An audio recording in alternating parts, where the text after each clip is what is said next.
Hello everyone, how's it going today? Welcome back to the channel.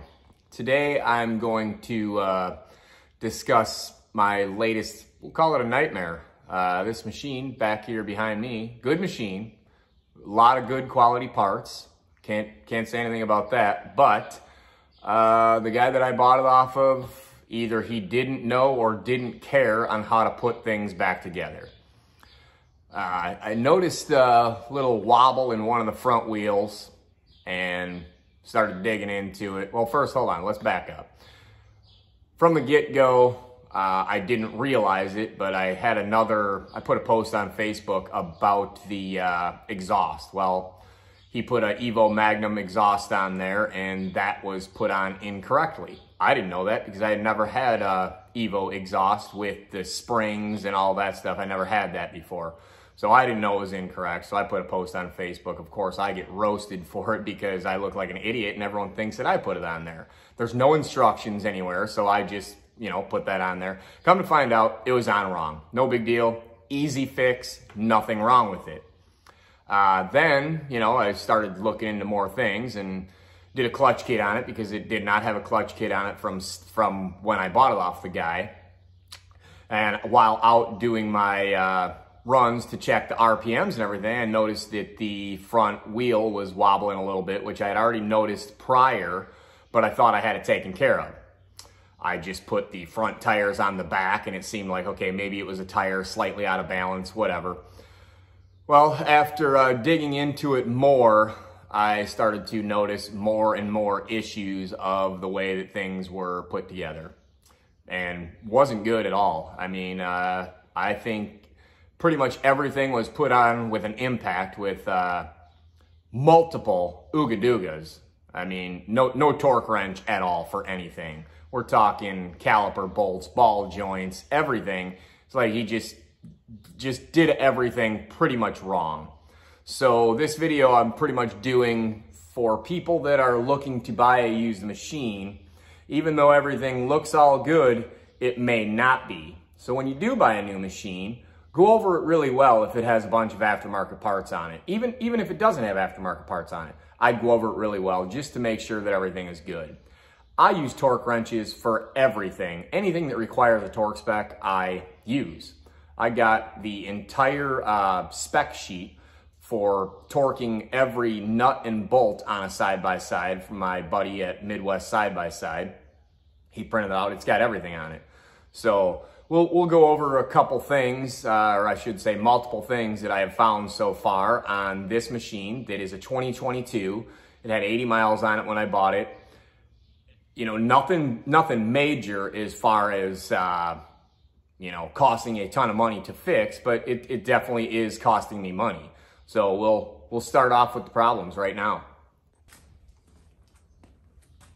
So one problem that I noticed when I first got it, and I only noticed this because I went to pull myself up and I just grabbed a hold of this. Obviously the machine was off and the whole thing came apart. Like it spread apart really a lot. So he had these springs that are right here in between there. Well, that doesn't work because those springs are meant to keep tension on that joint right there. So that was an easy fix, no big deal. Took care of that in 30 seconds. But that was one thing that, I had to check, and I didn't even realize I had to check it. So that was the first easy one. Another one that I noticed came with these wheels on it, which he told me about this one, but I switched the wheels. I'm not going to keep them anyway. But it has a broken bead lock bolt. These are real bead locks, and I'm guessing that he probably broke the bolt by over torquing them or cross threading, whatever. Once again, not a big deal. You can actually take that bolt out. Once I break the wheels and tires apart, then I'll fix it. Not a big deal. Unless it's cross-threaded, then that ain't gonna be fixed. So we'll get into the front end problems.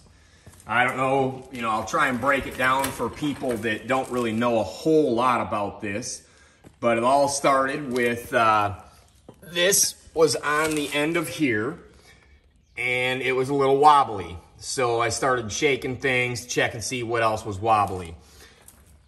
Turns out that it is the wheel bearings. I don't know if anyone can see in there, but there is supposed to be a C-clip in there that holds that bearing in place. There is no C-clip on either of the fronts. So that's the driver's side. Here's the passenger side. No C-clip on either one. So that, what he did to combat the no C-clip, I'm guessing, is he used these two washers.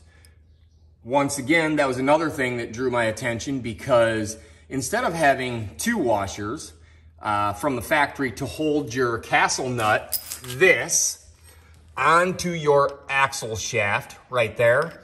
So what goes behind there is one washer. It's actually like a lock washer. It's beveled and it's thick. So that is supposed to be on there. So once I noticed the two washers, I knew something else was wrong. So as you can see, I mean, look at how tight he torqued them. Smashed the washer. So look at this one. This one was the inside one that went up against the splines. Oop, dropped it, sorry. Look at that. Tightened it so tight, he put splines pretty much on the washer. So that was another thing. But to back it up a little bit more, before I got to that point, I had to take the caliper off. The bolts that hold the caliper to this, we'll say the plate, it bolts through right here into that. Well, here are the bolts that go through here into this plate. Both sides, sorry for doing, I'm trying to do this and hold the camera. As you can see, both bolts and these are stripped out. The only thing that was really holding them in place was that he used Loctite. So my list for parts so far, just what we've went over, is bolts and plate for both sides, because the other side is actually worse. Here are the bolts for the other side. Pretty much no thread at all. Same thing with the washers. They're all cupped out and, you know, smashed in there. He torqued the living crap out of them. You can see the splines again on that one. So that's that stuff. Then also the wheel bearings are now shot because they were not held in there. You can actually like just move the wheel bearing in and out. And they may not be completely garbage, but I'm going to replace them anyway now that I've got everything apart. It's just not worth reusing those. So we've got bolts, we've got caliper mounting plates, C-clips, wheel bearings. Then he did Keller ball joints, the mega joints, which, you know, pretty good stuff. But I have no idea if he torqued them or just tightened them down. So I'm going to undo them and completely redo them. This one over here on the passenger side, I don't know if you can really see it, but I mean, I'm guessing he probably used a wrench to tighten this, where really it just takes a 1-inch socket and then you gotta torque it. This one, the bigger one, gets torqued to 150 foot-pounds. This one gets torqued to 50 foot-pounds. Pretty much all I'm trying to say with this video is no matter how good the machine looks and how quality of parts the guy put on there, because I mean, really, he did put good quality parts on there. I mean, I already went over it in a previous video, but even though he did all that, you still got to go back and check everything.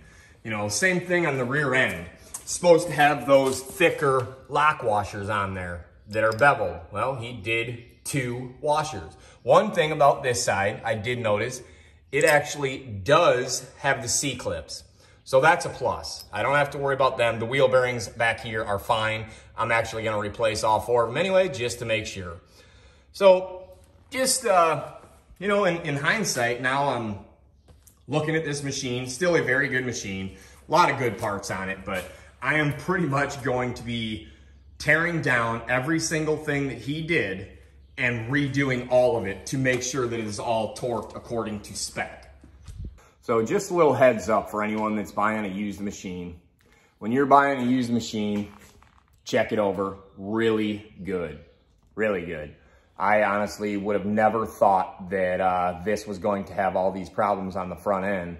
And honestly, I wouldn't even have noticed it if the front wheel and tire wasn't a little wobbly more than once.